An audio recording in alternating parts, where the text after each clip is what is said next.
Seals, could you see Jason going and playing with his brother for 1 year? Oh, man. I never thought that. Let's bring Tone in on that one. Holy cow. How about that one there, Tone? Rick Seals, what's going on, sir? How you feeling? Good, man. How about Denny just asked the question, what if Jason wants to go and play in Kansas City 1 year with his brother? Jason Kelce, his brain don't work like that. I don't think so either. He don't work like that. It sounds cute, but he don't work like that. They got Creed Humphrey right there. Man, he's awful good too. Hey, there's no coincidence, right? That you have a great center. When you have a great center, you just don't let the guy walk out the building. Listen, find me. Think about the great quarterbacks in history, right? Yeah. And I haven't done this research, but typically you see a great quarterback, you see a great coach, and a great center. Watch this. Bradshaw, Hall of Famer Mike Webster, Mark Stepnoski, All-Pro Aikman. Peyton Manning wasn't Peyton Manning. Yeah, Saturday, Jeff Saturday. Just Saturday. Not a Hall of Famer, but many All-Pros and Pro Bowls. Montana, Randy Cross. Randy Cross. Multiple Pro Bowls. Yep. Borderline Hall of Famer. Mm-hmm. Yeah. Lamar Jackson, you think it's a coincidence that he had one of his best seasons and he had Tyler Linderbaum out of Iowa? Tyler Linderbaum, All-Pro center. He's a really good Pro Bowl center. Pro Bowl center. Mm-hmm. I think he came out the same year that Cam Jurgens did. Sure did. Linderbaum was the first rounder. Jurgens was the second center off the board in the second round. I think they're both excellent. Yeah. Some people felt Cam was a little bit more athletic than Linderbaum. A lot of people were kind of scared of Linderbaum's injury history, but regardless, though, both players are pretty good in my opinion. Cam, we still have to wait and see what that looks like, but I'm not ready to find out yet. I need Kelce in the building for another year. I think Linderbaum, if I'm not mistaken, I think he's an Iowa guy. Yeah. Yep. He went to Iowa, and I think that was the case. He got banged up there a little bit, and they were looking at him as being more robotic. Yep. And if I'm not mistaken, Cam Jurgens is a Nebraska kid. And correct. He moved better, especially at the combines. Yeah. Now, granted, Linderbaum size from a size perspective is bigger than Cam. He is bigger. Yeah, he's bigger. But to your point though, a Linderbaum, yep, he's a Pro Bowler. So he's okay. So the two teams that were in the conference championship in the AFC, both teams had Pro Bowl centers. Correct. Oh, by the way, the Detroit Lions, is Ragnow up there with golf? I think that is Ragnow. Ragnow is, a center. Yep, with golf. Yep. And Ragnow is a three-time Pro Bowler. Three-time Pro Bowler, and he's only 27.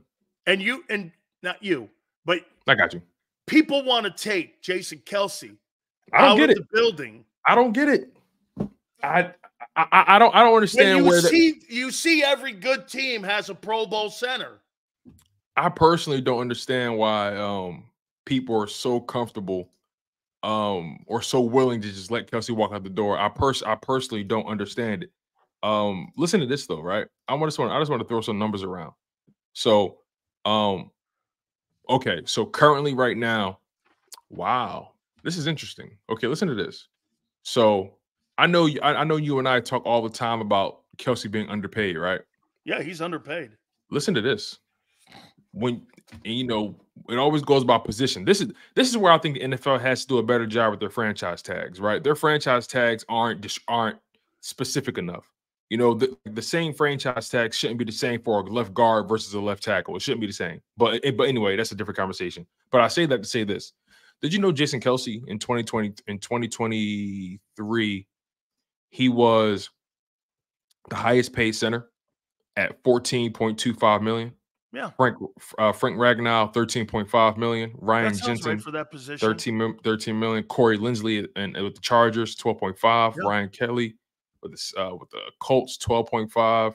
I think that's completely out of hand and completely wrong, because you know why? What's the difference between a center and a guard?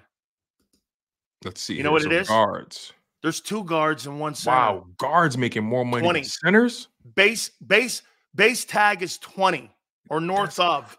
That's crazy. Like Landon Dickerson's going to be up for a $20 million deal. Listen to this. Chris Lindstrom for the Atlanta Falcons, one of the best guards in the league. He leads the NFL in salary in 2023 with $20.5 million. Yeah. Quentin Nelson is $20 million. Zach Martin is 18.5, and he's looking for a re-up. Joe Thuney with the Chiefs, 16 million. Joel Patino with Joe Patino and Wyatt Teller with the Browns, 16 million and 14.2 million respectively. Is Zach Martin a free agent? Let's find out. It's a really good question. I thought it was a 1-year deal he signed. Zach Martin is currently an unrestricted free. No, I lied. I'm sorry. He has he's entering the last year of his deal. In 2025, in 2025, he'll be a free agent. Nope. Fully fully guaranteed. What they did was when they extended him, they gave him a fully guaranteed. They gave him a bag of money. Yeah, they gave him $36.8 million up front and just said take it. Okay, that's how they got him back in the building. That's the only reason. It's the only way you get him back in the building. But yeah, man. Landon Dickerson is going to definitely cost the Philadelphia Eagles north of 17 million, north of 18 million easily. I would make this point to you here that when Dickerson gets on when Dickerson's contract comes up, because the cap will have gone up, which means tags go up. When you know what? That's a good point. When he's due, he might make $20 million. He's going to, because you know why? Okay, in March it goes up 18%, which means the tags all go up. Right. So by the time the tag is 20 right now, right? Let me double check. I think the tag is 20. Could be 18.5. Yeah, I think it recently just moved up. I thought it was a $20 million tag. All right, franchise tag values like 23. You know. All right, here we go. So let's pull this up on screen so we all can get a good view of it, because it's important to know this. All right, because you got to plan out who you're paying. Exactly, and it gives you a barometer of like what players are worth. So here we go. All right. Let's look at this. So this is the projected franchise tag totals for 2024. 19.9. 19.9. See, here's my problem. Look at how shitty and look how prominent the tight end position is in the NFL today. And the franchise tag is only 12 million. And the franchise tag is only 12 million. That's crazy, isn't it? It's less than a safety. It's less than a safety. That's a good point. It's less than it's bare. Running backs are right there. So basically what the league is saying is running backs and tight ends are of the same value, and that's not true. It's not true. That's not true at all. See, this is my problem with the franchise tags right now. They're not descriptive enough. Offensive linemen shouldn't just be one category, right? A left tackle franchise tag should be significantly more than the guards. You know what I mean? Yeah, right guard should not have the same tag as left tackle. Right, and then linebacker and D end, it's complicated because now in this new NFL, you have edge rushers. It's like you have guys who just rush the passer. You have off-ball linebackers who don't rush the passer that much. It's like it gets really convoluted, and I just feel like it gets really messy when it comes to the D ends and the linebackers. Look at how Kansas City gets over here. The wide receiver tag is 20. Tight end is 12. I start paying Travis Kelce between $12 and $16 million. I don't ever have to pay him 20. And this is why the tight ends always bitch. You use me like a wide receiver, and I'm basically your wide receiver, and you're paying me tight end base money. It's really not a great way to do business. It's not. And I don't agree with it, but they're playing by the rules. Yeah, I get it. Right. And look, I don't agree with it, but here's my thing, right? If I know this as a businessman and as a roster builder, if I know this, I'm looking for a superstar tight end, not a superstar wide receiver. Yes, because that way I get more production. I get more production. I get the same production, if not more. He also helps me in run blocking. He's more of a weapon than a wide receiver. He can block, he can catch. You know, he can help in the short yard situations, right? I could flex him out in the slot. What else? You can do so much with it. And again, the contract. Look at the impact players, Tone.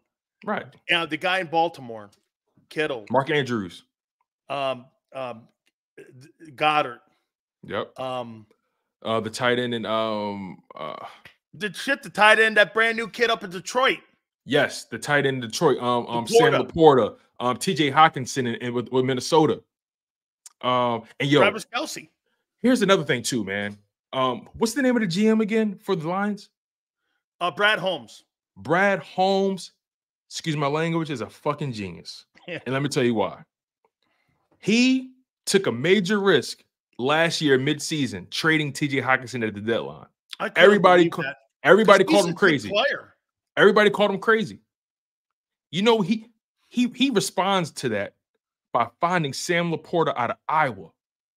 And he was the best rookie tight end. First rookie over 700 yards receiving and over 70 catches. You want to know how much force for them? You want to know how much Minnesota paid TJ Hawkinson? Listen to this. Do you know Goddard makes more than Kelce? Yes, he does. Listen to this. TJ Hawkinson, the Vikings just gave him this contract, and he got hurt the same year, I think. Yep. TJ Hawkinson, wow. Did you know TJ Hawkinson and Sam Laporta both are both Iowa tight ends? Yes. TJ Hawkinson and Sam Laporta. Now listen to this. The Vikings, after they signed or after they traded for TJ Hawkinson, they gave him a 4-year, $66 million contract with $40 million guaranteed. The Lions avoided that completely and jumped right to a tight end in the draft, rookie contract, Sam Laporta.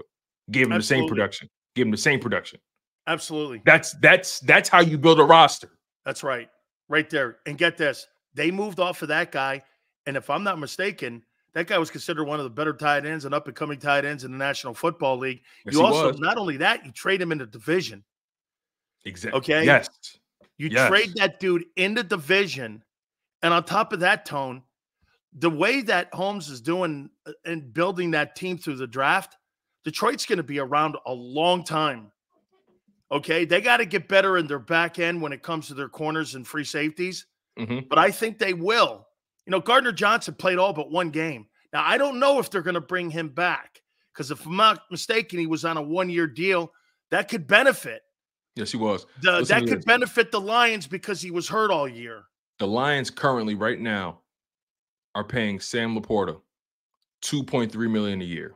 And he'll be worth, when his contract is up, he'll be worth north of 12. The Vikings are paying TJ Hawkinson $16.5 million a year. Think about that.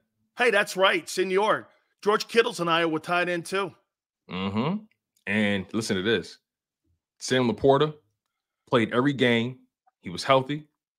On 120 targets, gave them 86 catches and 889 receiving yards and 10 receiving touchdowns. In a rookie year. TJ Hawkinson in 2023 only played 15 games because he got hurt.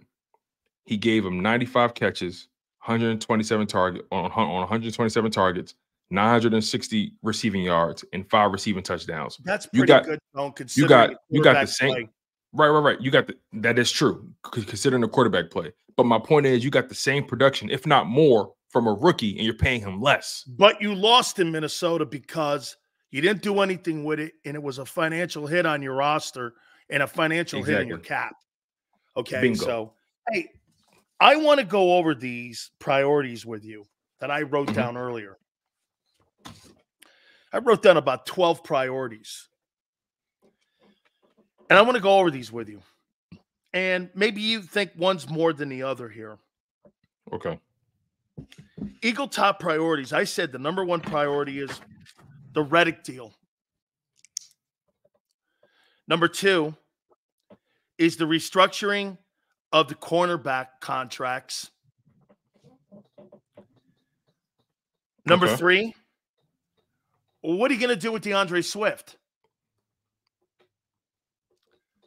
4, convincing Kelce to come back. And by the way, if I'm not mistaken, correct me if I'm wrong, he usually gives the Eagles a heads up on what he's going to do around the combines. Yeah, he said his decision will be made within the next couple weeks. That lines up perfectly with the combine. Number 5, what to do with Fletcher. Number 6, informing Brandon Graham early in this process that he's not coming back to the Eagles for the 24 season. Number 7, who and what is Nolan Smith? I mean, what is he? Number 8, are you going to spend money in free agency at the safety, the corner, and the linebacker?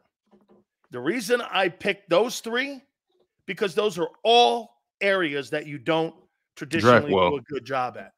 That's true. Okay. Number 9, wide receiver 3. You had 36 catches out of 350 completions for Jalen Hurts. No wonder Hurts had turnovers the way he did. Became so predictable, you didn't spread the ball around. What are you doing at wide receiver 3? Number 10, what's your identity going to be on offense? Exactly. Are you going to roll more? Is Jalen going to be under center?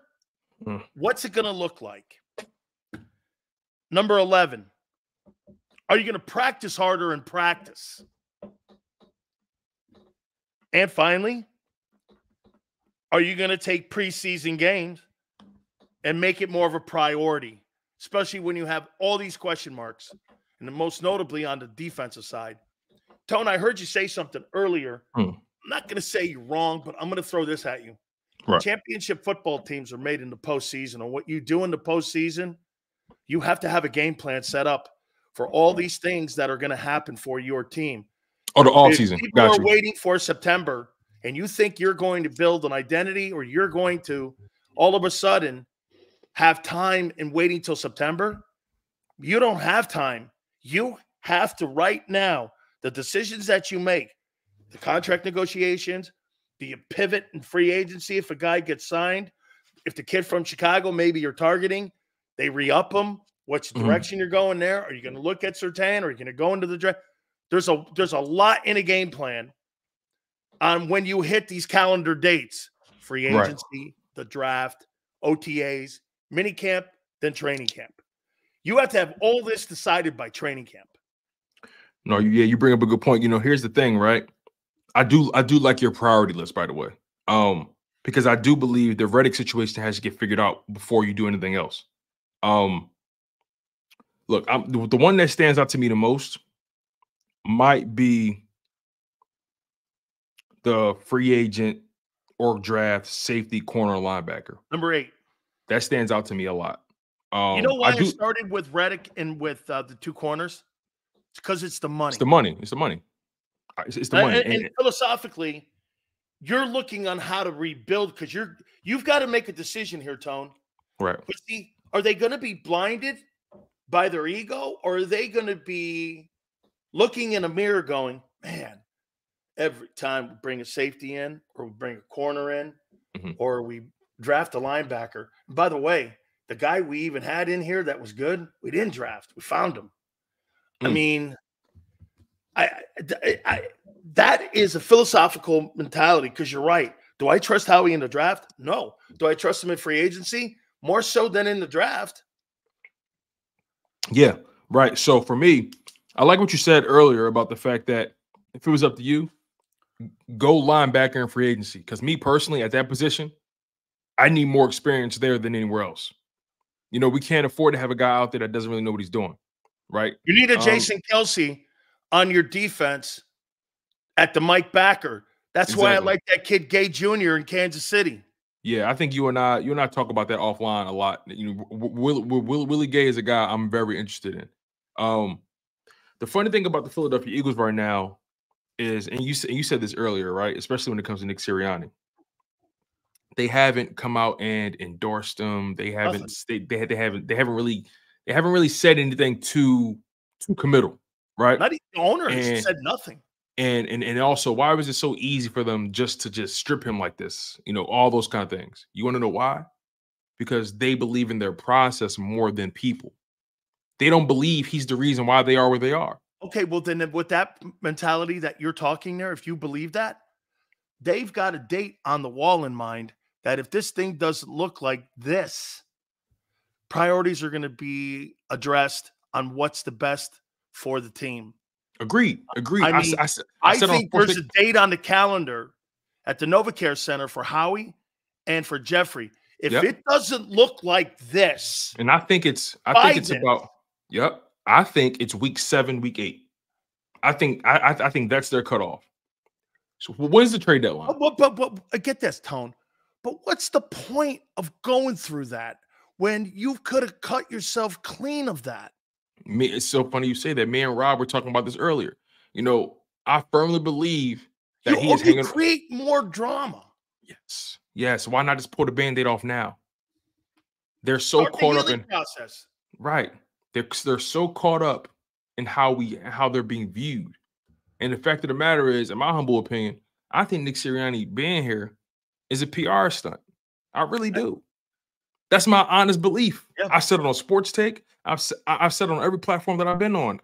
I think he's a lame duck head coach that still has money left on the contract. I think the Philadelphia Eagles have already – listen, the Philadelphia Eagles are habitually known for hedging their bet.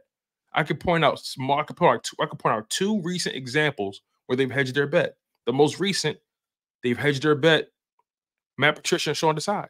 They hire Sean Desai. A month later, they bring in Matt Patricia, or however long later, but they brought in Matt Patricia to watch Sean Desai. They hedged their bet there. It failed. I'll take it a step further. And we talk about this all the time. They had 2 first-round draft picks that year Jalen Hurts became the starter. They made a play for Watson, and they made a play for Wilson. They couldn't get either of them. So they say, you know what? Okay, we're going to lean in even harder on Jalen Hurts. But my point is, they hedged their bet. They had 2 first-round picks. They could have made a move, but they didn't.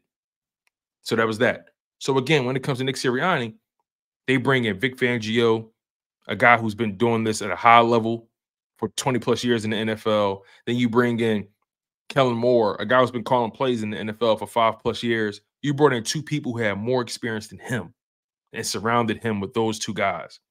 You think they haven't already considered the fact that if Nick Sirianni doesn't put up, they're going to definitely remove him out the building, and they're going to elevate either Vic Fangio or Kellen Moore as the interim head coach. And then the following season, they're going to solidify which one of those guys will be the long-term head coach, because that way that can prevent them from having to unload the entire coaching staff again in back-to-back seasons. That's how they protect themselves. You know, I got to tell you, though, I'm kind of in agreement with Senor here with this. I mean, Tone, their behavior is erratic.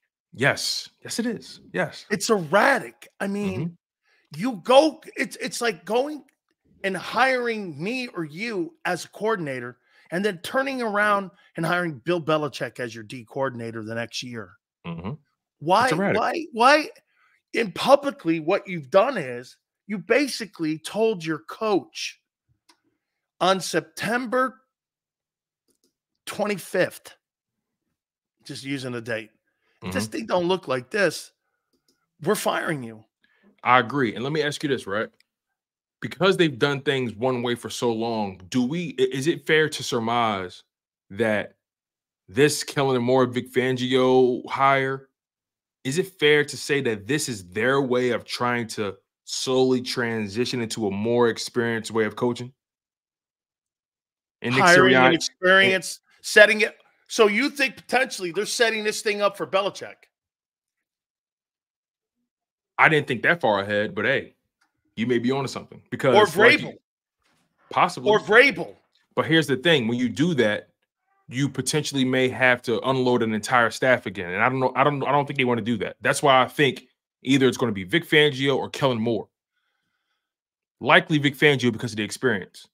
That's if he wants the job. But again, that's so far in the future. But I'm telling you, I really believe that Nick Sirianni is on thin ice. And it's on if they start that season 2-4 or 2-5 or 3-4, however you want to slice it, if they're under 500 by week 7, I think he's fired. Hey, Tone, do me a favor. I got an emergency. I got to take a break here. Sure. Come back on the other side with me here. I got you. Because I want to finish this up, okay? Yes. So let's take a time out here and keep it here on the National Football Show. We'll be right back.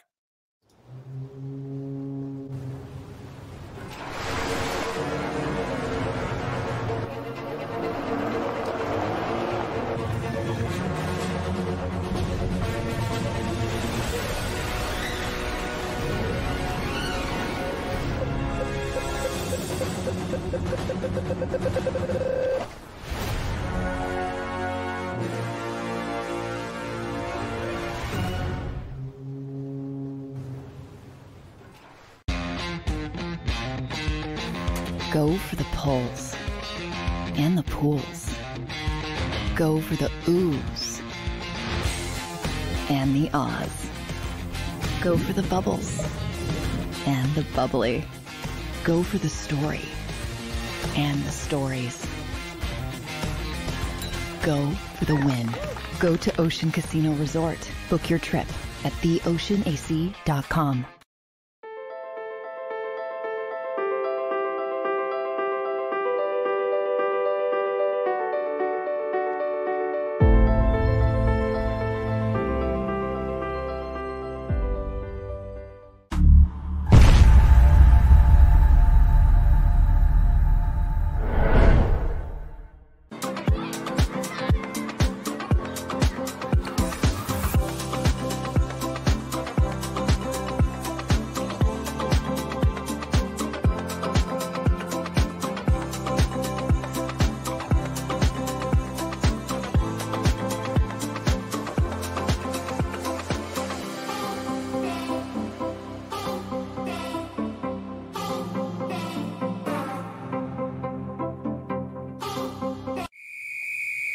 Underdog Fantasy has a way for you to play alongside your favorite football team all season long with their Fantasy Pick'em game.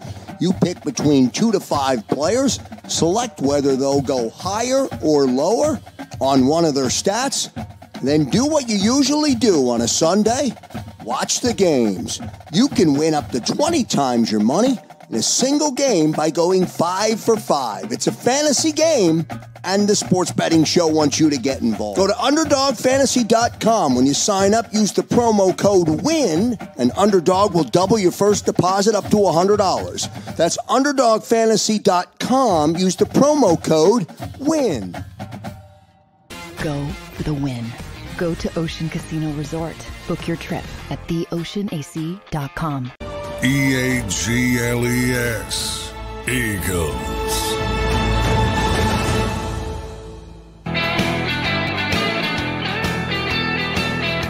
DeShields, please hit the like button. Thank you guys so much for coming aboard with us here. We're going over, again, some of the priorities in the offseason here for the Eagles. Please hit the like button. We really appreciate you guys coming aboard. You know, let me go here with you, Tony, and I want to go down the list here. So when you look over the list here that I gave you on the priorities, I like your number. You think number 8 is a bigger priority because you got to decide whether or not what you're going to do on safety, corner, or linebacker. I think it's the Reddick and the corner deals. Right. Well, I want to make it clear, I didn't necessarily say 8 was more important. It stands out to me. But I think the money always comes before anything. The money got to make sense before you can even get to number 8. So I think if I'm ranking them, I do agree that the Reddick deal and the cornerback contracts have to be renegotiated well before they even think about who they're going to bring in on this roster, because you need money, you need flexibility. Okay. The Nolan Smith thing. Yes. What is he and who is he? How much of a priority is that? I think Nolan Smith's future with the Philadelphia it impacts the Reddick deal. Absolutely. Tremendously, because here's the thing, right? Nolan Smith his importance to the future of this Philadelphia Eagles team was more important than probably most people realize. They drafted Nolan Smith to replace Haason Reddick. It was quite obvious. He's a carbon copy of him from top to bottom. Now, do I prefer undersized guys on the edge? No, but they drafted him, so I'm rolling with him. Here's the thing, though. Nolan Smith not showing you anything in his rookie year completely offsets their game plan when it came to moving on from Haason Reddick. If Nolan Smith would have been able to come in and actually deliver some actual production, if they would have given him an opportunity to be really productive in the NFL, then moving on from Haason Reddick would have been a no-brainer. He probably wouldn't even have been in the news. He would have got traded instantly. It wouldn't have been no conversation, no debate about a contract negotiation. He would have got traded. That was the game plan, because they knew, remember, they knew Reddick's contract was coming. They knew that the cap hit was going to be north of $20 million in 2024. They knew this. They set it up just like that. So when they drafted Nolan, they said to themselves, okay, we got this kid that we think can that we think can supplant Haason Reddick. That gives us the perfect transition from him. But because, again, Nolan didn't pan out quite yet, Reddick holds the leverage in that regard. So Nolan Smith turning into a player is imperative. You said it earlier. Nolan Smith, Jordan Davis, Nakobe Dean, Kelly Ringo, Jalen Carter. Those players, in theory, are the future of the Philadelphia Eagles defense. If those players don't pan out, all right, the Eagles are in deep trouble. Deep. Because you wasted, what's that, 5 draft picks? Yeah. And 2 firsts in that? And you basically put all your I'm sorry, you basically put all of your draft integrity into a program in Georgia, yes, which makes it even more suspect of a look that you're banking on those guys because they had great careers at the college level that it would have translated into the NFL level. And if only one of those players, Tone, it's a failure, pans out, it's a failure. It was a complete philosophical, analytical disaster. And 3 of those players are first-round draft picks. So you mean to tell me if only one of the 3 first-round draft picks pan out, that's a failing grade? That's 33%. Totally failing grade. And think about this, how they do business. You know, when they moved off of Carson Wentz, they really never knew if Jalen could play or not. They didn't know. Okay.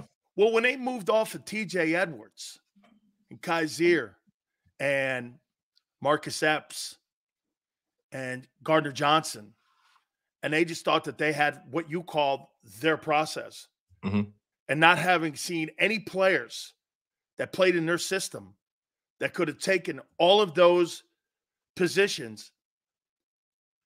I mean, at the end of the day, where do you come up with handing positions because you think Nolan Smith can take? So my point is going to come down to this.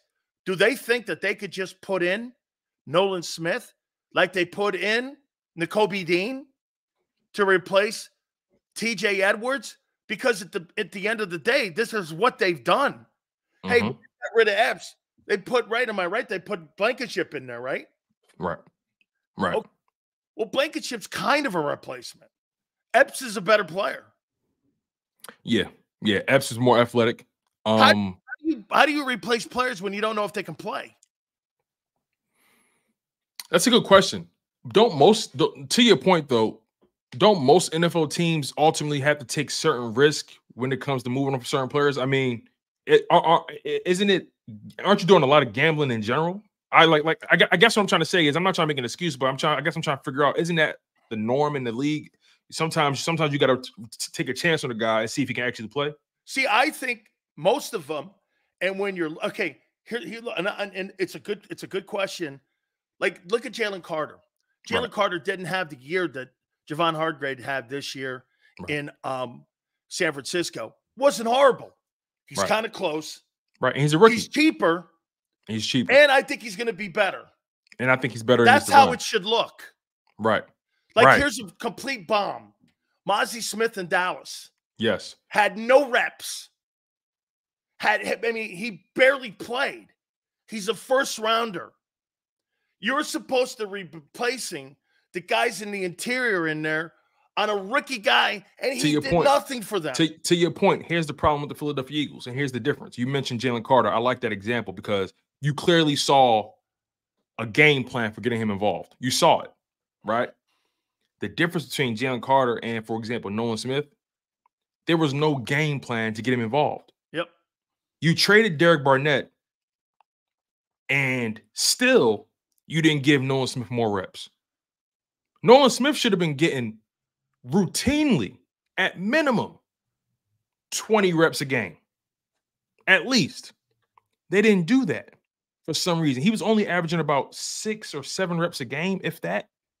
So my point is, to your point about putting young guys in position and having guys in place so you can transition and knowing exactly what you're getting, with Jalen Carter, he was highly touted in college, but ultimately you don't know what he's going to be in the league. But still, you saw a game plan for them getting him involved, and it allowed him to grow and develop in real time. They didn't dedicate that same intentionality to Nolan Smith. They were not intentional about getting Nolan Smith in that field. If it was up to me, Nolan Smith would have been Haason Reddick's swing guy. the entire season. The moment Haason Reddick's off the field, Nolan, you're in. But no, they for some reason dragged their feet. For some reason they were trying to. For some reason they forced Josh Sweat to play extra snaps, and they wasn't even putting BG on the field like that. Like it was insane. For some reason they did not want to put, and this may be a show on the side thing. For some reason they rarely took out Haason Reddick and Josh Sweat. They didn't let those guys really get any rest. I don't understand why. And then all of a sudden you start getting injuries, and now you want to throw Nolan Smith to the Wolves, and you want him to be a guy all of a sudden. I don't think that's right. No. How can you develop a guy with no game plan? You can't. But that's the ship. Again, the house was already burning. That's not playing him in the exhibition season too. To your point about that, he played, but he got hurt, and he couldn't play I think he couldn't play the last 2 games, something like that. It was something. All them young guys should be playing in the exhibition season a shitload of plays. I agree 100%. I don't want to find out in Brazil what we have. I want to find out week 1 of the exhibition season what we have. Agreed. I'm totally in line with that. I mean, if I had the 22 team, I'd be more apt to do this. All right. I mean, I'm going to set guys because these guys are experienced. They know what the hell they're doing. I don't have to tell Sue what he needs to do in Linville Joseph and Fletcher. I don't have to say all that. So, but a group like this with the new coordinator and all that, man, no way. These guys got to get out there and play. John and I philosophy has to change. Yes, it was flawed. John and I talked about this all year. In week 1, Sidney Brown should have been a starter. They should have found a way to get Keely Ringo on the field, and Nolan Smith should have been rotating between Josh Sweat and Haason Reddick regularly.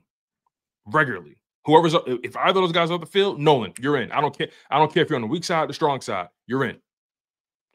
That way, you can go through the startup calls. You can go through the growing pains early when the stakes aren't as high. They didn't put Sidney Brown in until they dealt with injuries. And then they're expecting him to be a productive player or at least hold it down. That's not fair. Nolan Smith, same thing. It's not right. Their process when it came to developing every player except for Jalen Carter was flawed from top to bottom. I don't think you could put a young player in a game and give him 15 to 20 reps like Yale's saying, man. I'll tell you this. I don't think you get a rhythm. I don't think you get a feel. I don't think you can just spot play certain young guys. I think you got to throw them in there, and you got to, that's exactly what Kansas City did. To your point, at the beginning of the year, Kansas City was getting beat by teams like the Raiders. Right. I mean, they were just you saw them wobbling all over the place. Right. To your point, though, isn't it all of a hard sudden to do that? Clicked. You know why? The more you do it, Tone, and if you believe your players are good athletes, they'll figure it out. Right. To your point, what do you do when you have legitimate veterans in front of those guys? They should be the young guy should be their rotator guy, right? Yep. Right, and that's all, and that's what I'm saying for the Eagles in particular. Like Josh Sweat and Haason Reddick, you're bona fide starters, no question. I feel like I'm not starting Fletcher Cox.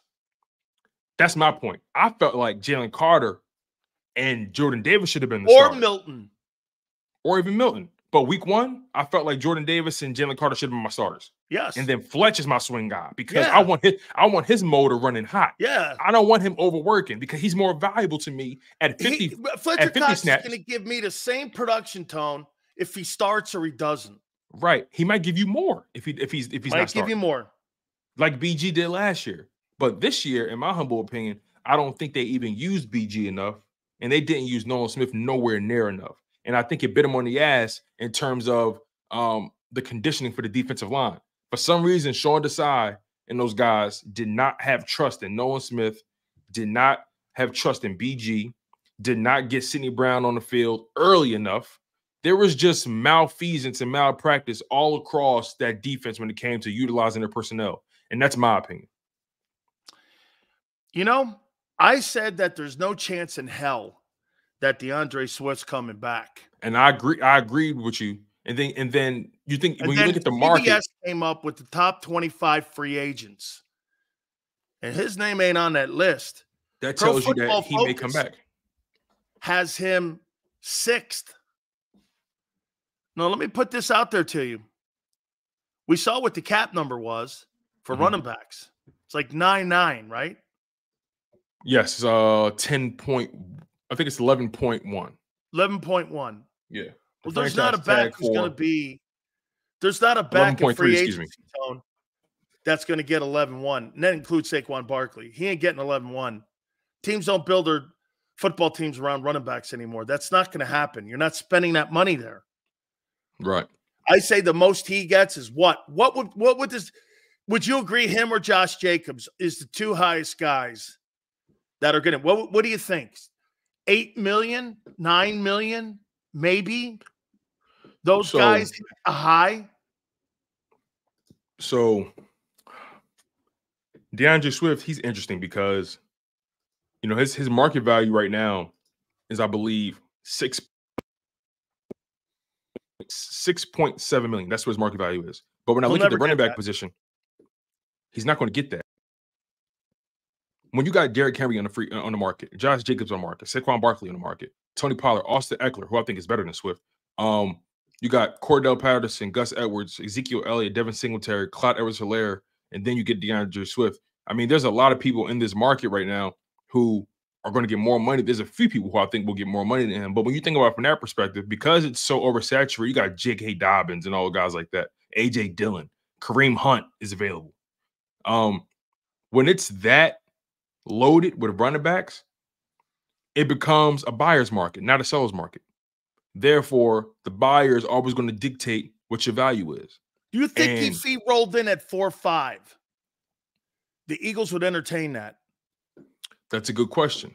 So now we got to think about this, right? How much did the Philadelphia Eagles spend at the running back position in total last year? That's what we got to ask ourselves. So as right now, the Philadelphia Eagles, when it came to positional spending for the running back position in 2023, they spent a grand total of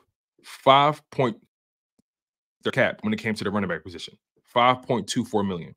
Now, as far as total cash though, when it came to the running back position, they spent the grand total of $5.9 million. So $5.9 million went into the players' pockets in 2023 when it came to the running back position. That's about 2% of their cap. So to your point about DeAndre Swift, if they were to give him about $4 million, $4.5 million, yes, that's under how much they spent for the total position. But remember, that's between 5 guys. So are they willing to allocate that much money to one guy and then they draft a guy? I think that's the case. You already got Kenny Gainwell on the roster right now. Going into 2024, when it comes to the money given to the running back position, currently the Philadelphia Eagles are spending $1.9 million on the running back position. That's between 2 guys. Kenny Gainwell at $1.1 million, and you have this other guy, Lou Nichols III, that's at $795,000. So as of right now, they're only spending close to $2 million on a running back position. Are they going to spend an additional 4.5, which will increase the amount of money they allocated from the previous season into this season? That's the question. Are they going to spend more? Will they offer him? That's the question. I think I wouldn't be surprised if they allow him, obviously, to hit the market and they see what he's getting offered. And then his representation comes back to Philly and said, look, we've received these offers and we're prepared to take either one. Do you have anything to add to it? If the Philadelphia Eagles don't feel like they can match or don't feel like they want to match, I think DeAndre Swift is gone. That begs the question, who in the league will give DeAndre Swift north of $4 million a season with the running back market looking the way it is? Who needs a running back right now? Now, depending on what the money is. And these days, I'll go in a draft. And bingo. A lot of these teams are thinking, I'll go in a draft. Why would I give him $5 million when I can go in a draft and pay a guy $1 million? Especially when that is not a priority on my football team, when I could do things. Look, like you said, how much money are the Lions spending on their backs and what they decided to do? instead of restructuring a contract for Swift and trading him on draft day, they decided to go in a different direction. Instead of dealing with his contract, they went and drafted a kid, and they signed a veteran. And that, to me, is the process that I think that most teams are going to do when it comes to that position. Okay. So in 2023, the Detroit Lions ended up spending $7.4 million against the cap for 5 running backs. Now, I'll say this. Between Jahmyr Gibbs and David Montgomery, who were their primary backs, they ended up spending $6 million between those two guys. Okay. So $6 million on 2 guys. I break it up to $3 million a piece. Sure. Right. Not bad. No. And David Montgomery, in my opinion, was a top 5 running back last year. At 20, and both guys, Jahmyr Gibbs 21, David Montgomery 26. You get Jahmyr Gibbs on a rookie deal. You just gave David Montgomery a contract. You gave him a 3-year deal. You see, the rookie balances it. Right. And matter of fact, here's another good thing. We might be getting somewhere. David Montgomery, in my opinion, is a better running back than DeAndre Swift. Guess how much David Montgomery got on the open market last year from the Lions? How much? They gave him an average salary of $6 million. DeAndre Swift is not getting $6 million. $6 million bucks. 3 years, $18 million. 11 million total guarantees. Average salary of $6 million. That's David Montgomery. In 2023, David Montgomery put up, in 14 games played, 219 attempts, 1,000 rushing yards, averaged over 4.5 yards an attempt, 13 rushing touchdowns. And Jahmyr Gibbs, on the other hand, he managed to put up, Ramani, Jahmyr Gibbs is on a rookie contract. He's currently making an average salary of $4.4 million a year. But you know how rookie contracts go. They don't get most of that money to the back end.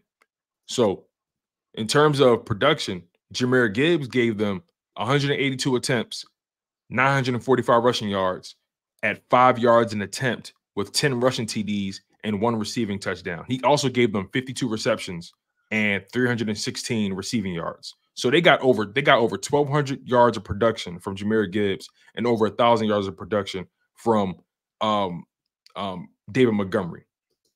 If David Montgomery is making $6 million a year, completely upgraded. If David Montgomery is making $6 million a year and he's better than DeAndre Swift, what do you think DeAndre Swift's getting? He's not getting 6. No, hell no. He might get right. He may get 3. You can make an argument. I was just about to say he'd be lucky to get 3.5 or 4. He's not getting a Miles Sanders 6. On top of that, remember, in last year's running back market, Miles Sanders was the only guy available. Yep. Hence why the Panthers. That's right. With this running back market this offseason, Saquon Barkley, Josh Jacobs, all those guys I mentioned, now that you have all those options, why in the hell would you ever pay DeAndre Swift $6.5 million when you can probably give that money to a Josh Jacobs? He's probably going to get 3.5, Senor, if that. Unlike you, I like debates that could change opinions. Unlike you, my friend. I say that in jest, kid. I love you. All right. I heard that guy that was on with you earlier, with you and Rob. Our guy Matt Lombardo. Dude, you really think there's a big market for you really think that there's a giant market for Haason Reddick? You know, when he said that, I was intrigued because it made me think about who needs edge rushers, right? And he mentioned Atlanta. He even mentioned the Cardinals, like you did, remember? So, which, by the way, everyone kind of was like, didn't they draft him? Yeah, but you forget Gannon's there, and he played for Gannon, so that X's that out. Right. And when he said that, it made me think because, look, you know, regardless of my opinion of Reddick and regardless of your opinion of Reddick, the league is putting a high premium on pass rushers. Obviously, you and I know he's undersized. You and I know he has his limitations. But the league is looking at it like this. Damn, 4 back-to-back seasons, double-digit sacks, 19.5 sacks in 2022, 11 sacks in 10 games in 2023. On top of that, here's another thing as well. This is another thing that's working in his favor, and I think we talked about this briefly. when they changed from Matt Patricia, that affected his production. The league is aware of the fact that he should not be dropping back. And he started the season out with the cast. So the league is looking at it like this. Okay, he started off slow. Why? Because of the cast. As soon as it came off, he gave you 11 sacks in 10 games. And then the final 4 games of the year, Patricia takes over. No sacks. So they're looking at it like you put him in the situation where he's actually doing what he's supposed to be doing, he's going to get you those sacks. So again, regardless of how I feel and how you feel, the league is valuing him high. And that's what I'm hearing. For me, Tone, if I have 2 corners, he's important to me. If I don't, he's not. Because I got to put up priorities on turnovers, not sacks. I get it. And I get it. With the rebuild that you're going through a rebuild, not you, but other people don't want to admit it. You're rebuilding your defense completely from the coordinator down. And to have a guy with 12 sacks who your defense had 3 total turnovers between your 2 expensive corners. You guys had 3 interceptions between Bradbury and Slay. Dude, those 12 sacks mean nothing to me. They brought nothing to the table, especially down the stretch, especially when he was not coached correctly. Okay, you want to make all that? Fantastic. Remember, the culture's not changing in Philly. Okay? Just the names are changing in Philly. Yeah, think about it like this too, right? Think about it like this. Remember when Robert Quinn was on the Bears, right? And he was putting up all those sack numbers. The Bears moved on because they're not good. They're not winning. So why pay an edge rusher the money if I'm not winning? So that's right. Same with Khalil Mack. Same with Khalil Mack when they were at the Chargers. No, the Raiders. When he was with the Raiders moved him to Chicago. Why? Didn't matter what the sacks were bringing. He was a good football player with the Raiders. But you know what the Raiders looked at? The defense was terrible. terrible. Having all those sacks. If we can't get turnovers, turnovers, nothing to the table to me. Right. I'm not getting turnovers. Dude, they moved Khalil Mack in his prime.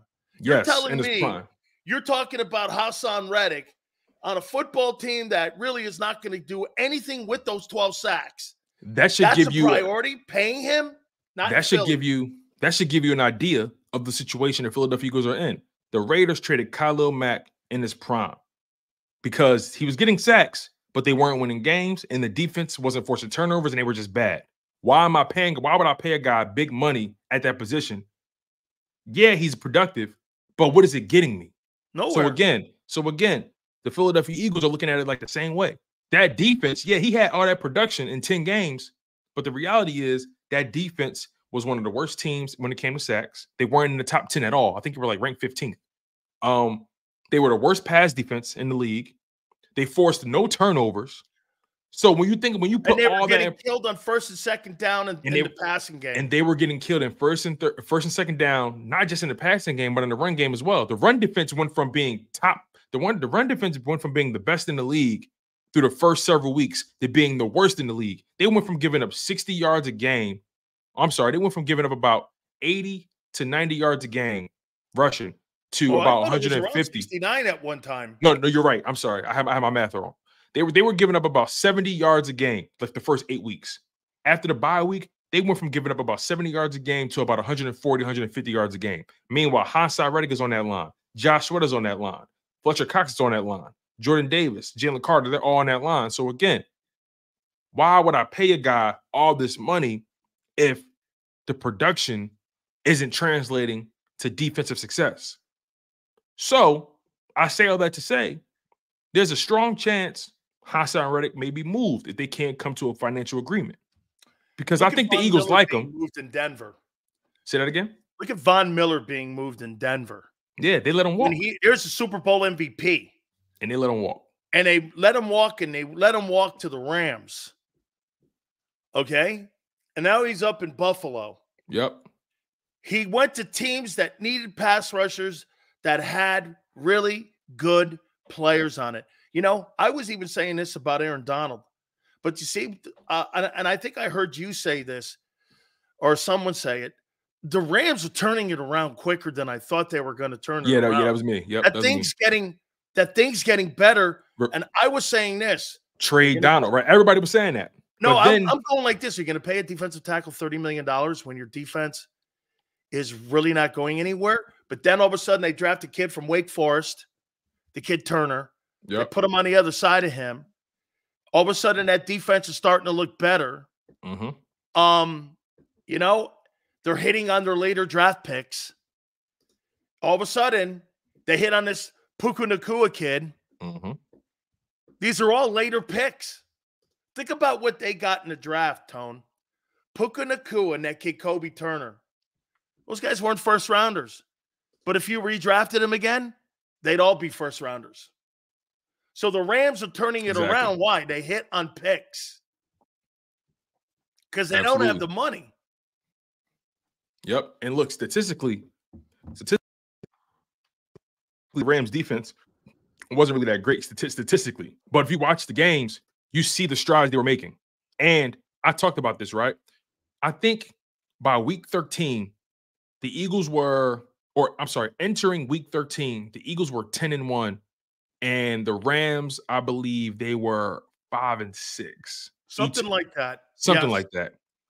And guess what the record was between the Eagles and the Rams? The Eagles ended the season 11-6. The Rams ended the season 10-7.